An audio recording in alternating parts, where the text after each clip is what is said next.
O eto, pakinggan nyo itong bakit ko sasabihin na totoo yung sinasabi ni Inday na yun. Which is, alam naman natin totoo yun.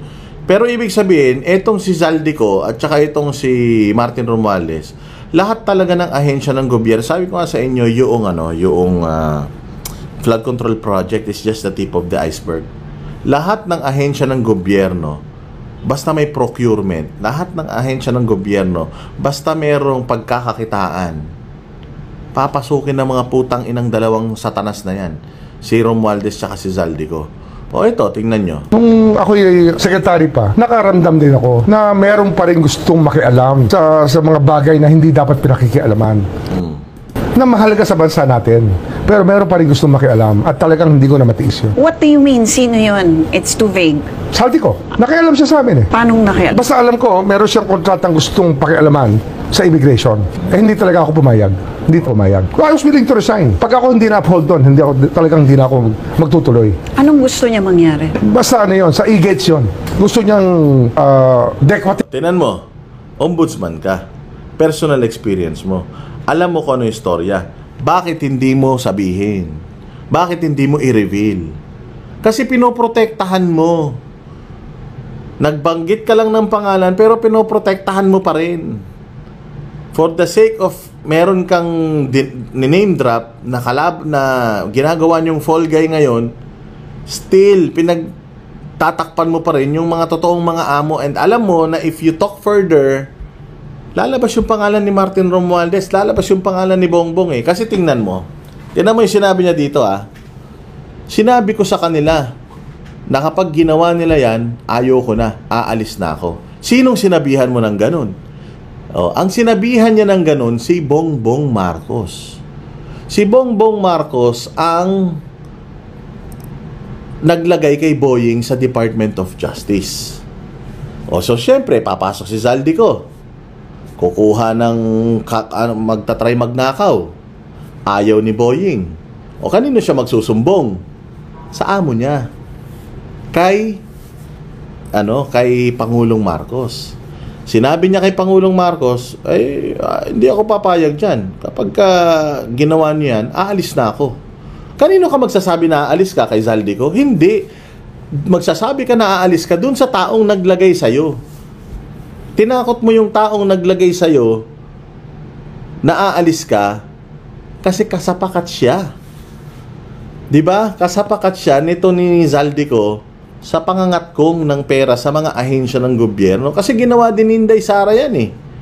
Ang ginawa ni Inday Sara, sinumbong niya rin yan sa amo niya, which is si Bongbong Marcos.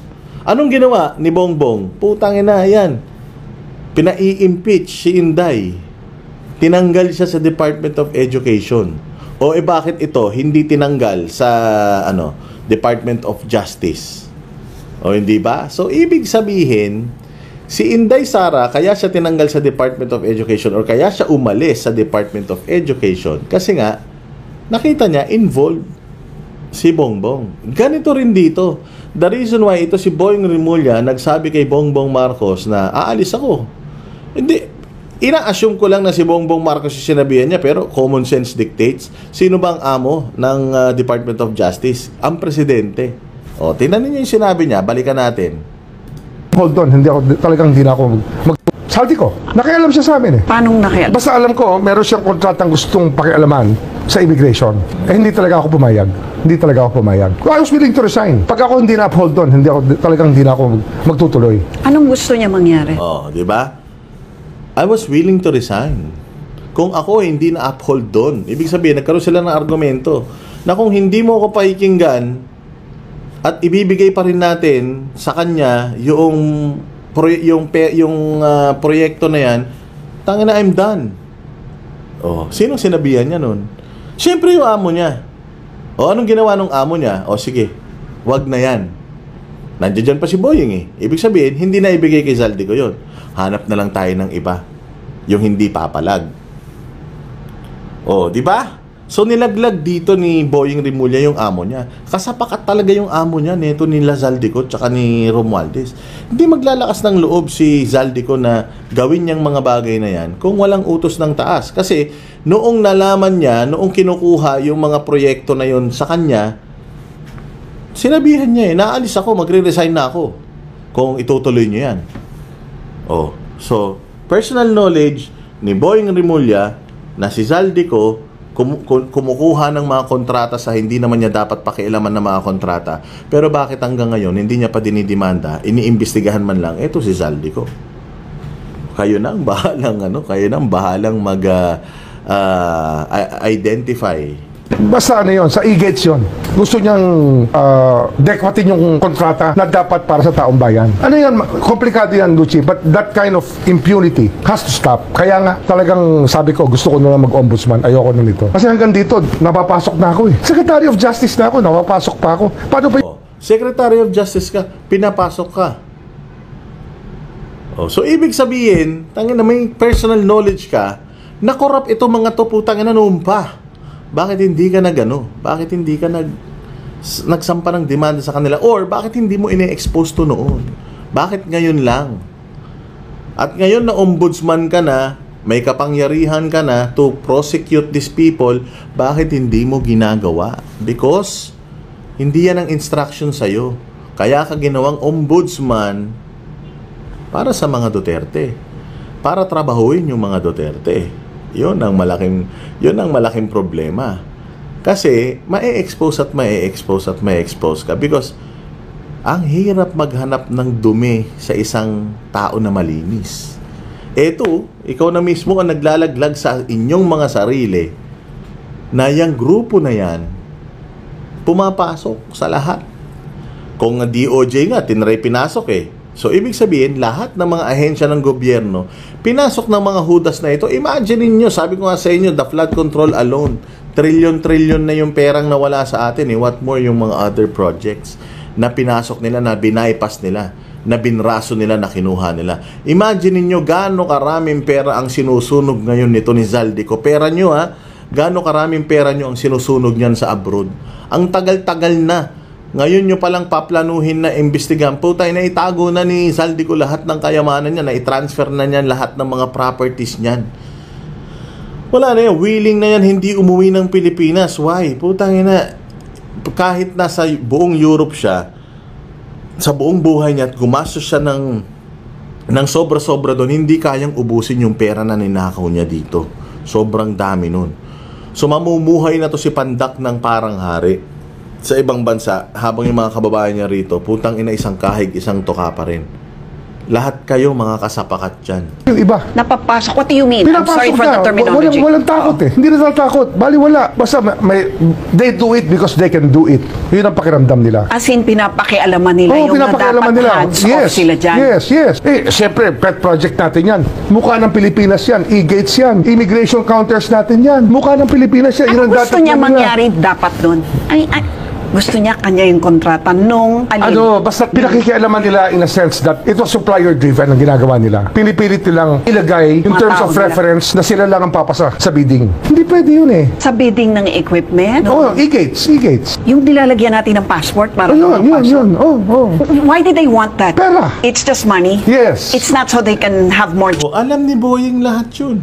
Ba't nila ginagawa yun? Pera! Noon pa DOJ secretary siya. Pero bakit hindi niya sinasampahan ng kaso?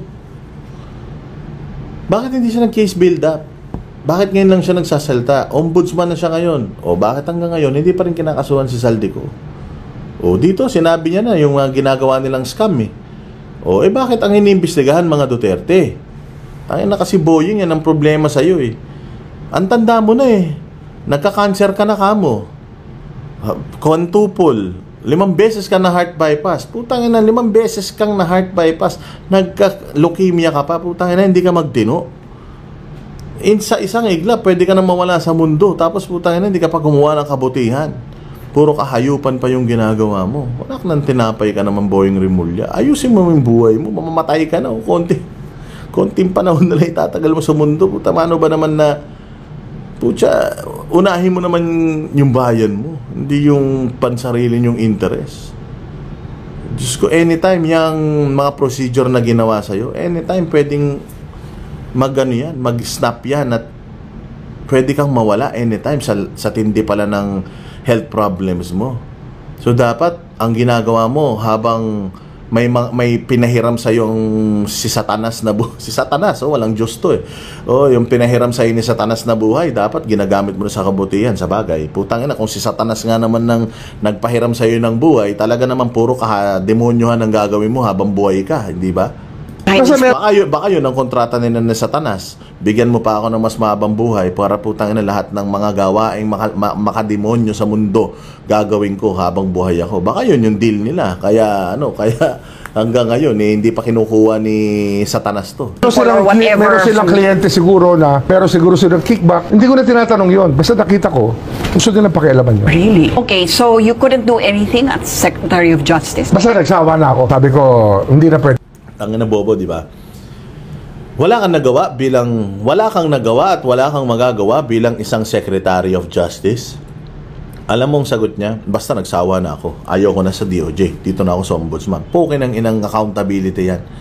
Tingnan mo, ganyan ang klase ng utak, mindset ng mga putang ina nasa ahensya ng gobyerno. Kasi mangmang ang mga Pilipino at ginagawa nilang mangmang ang Pilipino, pinapanatili nilang mangmang ang mga Pilipino para putang ina, itong mga ganitong klase ng mga sagot, tanggapin natin, lunukin na lang natin dahil pukin ang ina, sanay tayo sa hirap, sanay tayo sa pagdurusa. Putang ina, dapat mali. Dapat singilin natin si Boying Rimulya na wala siyang ginawa, the mere fact na right sa pagmumukha niya, tinatry ni Zaldico na mangulimbat ng pera. And bilang isang DOJ, tanong ni Lucci dito, bilang isang DOJ, you didn't do anything or can't you do something about it? Basta, ayoko na. Umalis na ako doon. Nag-ombudsman na. Puta, yun ang sagot niya. Hindi siya... So, ang gusto ko marinig sana sagot dito is, hindi. Kasi, sasanampahan ko naman ng demanda eh. Or sasampahan ko sana sila ng demanda eh. Kaya lang, palagay ko, mas magiging effective kung ako ang ombudsman at ako dito sa ombudsman ko sila iimbestigan at ihahabla lahat. Di ba kung ganun sana, di maganda eh. Kaya lang hindi. Wala na. Basta umalis na ako. Ayoko na dun. Dito na ako eh. Tanginan yan. Kaya yung ginagawa ang Pilipinas, ginagawa nilang parang playground nila. Sa akin to. Kasi I go to work every day. Tinataya ko buhay ko araw-araw. Sabay yun ang gagawin nyo sa akin. Hindi pwede sa akin yan. And so now that you're ombudsman, are you in a better place to do that? I think so. How? What can the ombudsman do that the Secretary of Justice cannot? Punish erring officials. Investigate them. File cases against them. Prosecute them. Put them in jail. The Secretary of Justice cannot do that. They can only prosecute. They can only do that against private persons, except for crimes committed by police officers that are chargeable to us, that we prosecute ourselves. Sabihin ng iba, paano namin malalaman na hindi mo naman tatargetin ng mga political enemies mo? I'm beyond that, Lucci. Ano na to eh? I think that's too cynical. I think that's lack of respect for what I am and what I've been. I think that's a totally... Gago, wala mang respeto talaga sa tao, boy. Tangina. Don't speak about respect because you're not even in the avenue of being of a person that should be respected. Hindi dapat ina-accord sa iyo yung respect because basura ka na tao. Demonyo ka. Sa totoo lang, Boying Rimulya. Wala kang magandang legacy ang naiwan dito sa iyong pagiging taong gobyerno. Wala talaga. So in terms of respect, ang respect hindi yan hinihingi, and respect begets respect. Ang respeto, Boying Rimulya, kusang ibinibigay yan. And if yung gawain mo mala satanas, mala demonyo, mala hayop, don't expect that people should and will respect you. Out of this world remark. I take offense on that. Well, my apologies. I really take offense because it's But that's not the right. perception. Yeah, but it's not right. Hindi kasi maalis nga yung, siguro yun na nga, babalik. Talaga hindi maaalis yan. Kasi nga, ang agenda ng politika ng ibang tao, hindi naman titigil eh. So I don't have to explain myself. I just do what I do. Hindi ko na kailangan paliwanag yung tingin ko tama para sa bansa. Kung kailangan kong paliwanag yung araw-araw, hindi ko na magagawa trabaho ko. Okay, so with the e-gates, you think you can do something about what Zaldico was doing? Ano na ngayon? Maandar na ngayon. Meron na, nung nawala sila sa picture, yun na, meron na. Ang nangyari dyan, nung NAIA Corporation was the one that purchased the e-gate. Ngayon, tuloy-tuloy na. So natalo siya sa bidding? Hindi na siya, hindi na nakapasok. Hindi na namin binidyan. Nag-volunteer na lang ang new NAIA na sila na lang bumili ng e-gate. Kaya lang, kailangan namin ayusin yung system para talagang kompleto sa passenger information, tsaka etc. All the... Baka naman ikaw kumita. Kaya ayaw mo ibigay kay Zaldico, baka ikaw naman yung may hawak ng kontrata dyan. Tatanong lang ako all the tawag dito, biometric features that it contains. Okay, so now, you're seeing his involvement again. Sabihin na lang natin, pakikialam na naman niya. Oo, doon ako nagalit na talaga. Sabi ko, ayoko na, hindi na pwede to. Kaya nag-apply ako ng ombudsman. Mga June yun eh. Hindi pa lumalabas ang speech ng presidente. Sa mahiya naman kayo. Sinabi ko na gusto ko na mag-ombudsman. So are you intent on catching the thieves in this flood control? Well, this is already legacy setting. I do not even mistake me for a politician who just wants pogi points. This is out of this world because what we do here is we just go to work every day to catch the bad guys and you make really real enemies here. It's not very enjoyable, but we have to do it. But what if it goes far, far above Zaldico? Are you ready? Basta the evidence is there. Wala naman akong ano eh. Basta the evidence is there. If it stares you in the face, can you say it's not true? Hindi naman ganun eh. Evidence is evidence. Kaya nga, I think that the political angle is getting too much. Yes. I think they're just too afraid that they have their own skeletons that they're trying to guard against. Baka lumabas. Meron lang naman yun eh. Nung ako Ayun, no, hindi ba? O tayo na, hindi talaga dito ni Boy. Pero, yari siya dito kasi binisto niya talaga si Bongbong dito na wala talagang ginawa si Bongbong Marcos noong sinabi ni Inday Sara sa kanya that congressman, itong dalawang si Zaldico at saka si Romualdez, nung may gusto silang gawin sa pera or pakialaman sa gobyerno, walang ginawa si Bongbong. Same goes with Boying. Sinabi din ni Boying kay Bongbong, and if itutuloy niyo yan, aalis ako.